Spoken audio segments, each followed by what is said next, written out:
Good morning, everyone. Welcome to Morning Markets on Thursday, the 2nd of April. A couple of things from our morning meeting that I would like to share with you. The first thing that we discussed was just the contrast in markets overnight, with the US falling about 3% into its close yesterday. And I had been probably expecting that this would have followed into Asia overnight. This wasn't the case. I think there's a couple of things to maybe highlight there. One, the news flow in the US yesterday was, I suppose, particularly sobering around the potential impact of COVID-19. And that certainly did weigh on sentiment in the US market. And we saw, as I said, the market come off and strengthen in treasuries and strengthen the dollar. So that traditional risk-off environment in the US was evident yesterday. The other thing we did start to get was economic activity from the US, the ISM manufacturing index, and that was weaker as expected, coming in below 50. Just when reading through the report itself, I think two things to potentially pick out. One, the number itself is maybe slightly flattered by lead times on orders. That's typically, when in a normal environment, would be seen as a good sign, but I think that speaks to the supply chain disruption that we are seeing globally at this point in time. And then secondly, the point was raised around the uncertainty in the energy market and the problems that that's causing. And that's primarily because of the fall in the oil price we've seen over the first quarter. Turning to Asia, I think there's, obviously we discussed yesterday the strength and the rebound in the PMI number for China. That's probably acting as a bit of a support.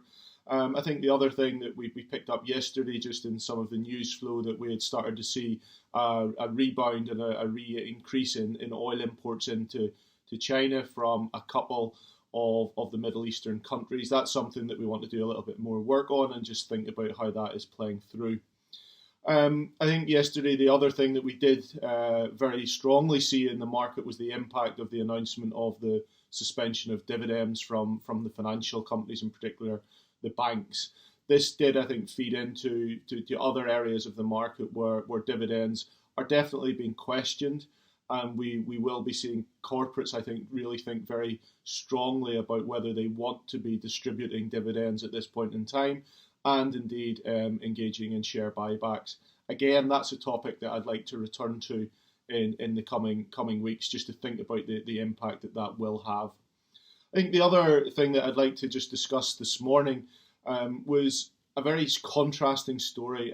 Mexico, not something that we maybe talk about very much, but there the leader, the president, Andrés Manuel López Obrador, has said that he doesn't see the need to move forward with fiscal stimulus. I think that would be probably the only country that's being impacted by COVID-19 at this point in time that would say that. Why is that? It's very much about political ideology and the left-leaning nature of the government at this point in time. It's an interesting development. What have we seen as a result? The Mexican peso has been very weak over the course of the past number of weeks, and it's continued to weaken more on the back of that.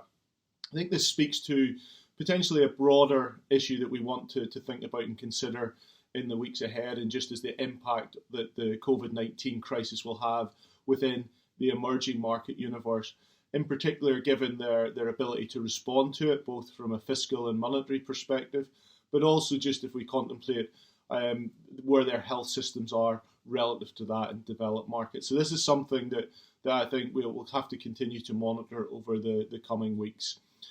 Just then, thinking about what we've seen in markets, volatility, I think, is, as I've said in the past, here to stay. Market will swing from sort of the hope of looking through the crisis to the fear of what it actually means. And that's what's playing out on a daily basis, just that uncertainty and the unknown, effectively, of how that will be.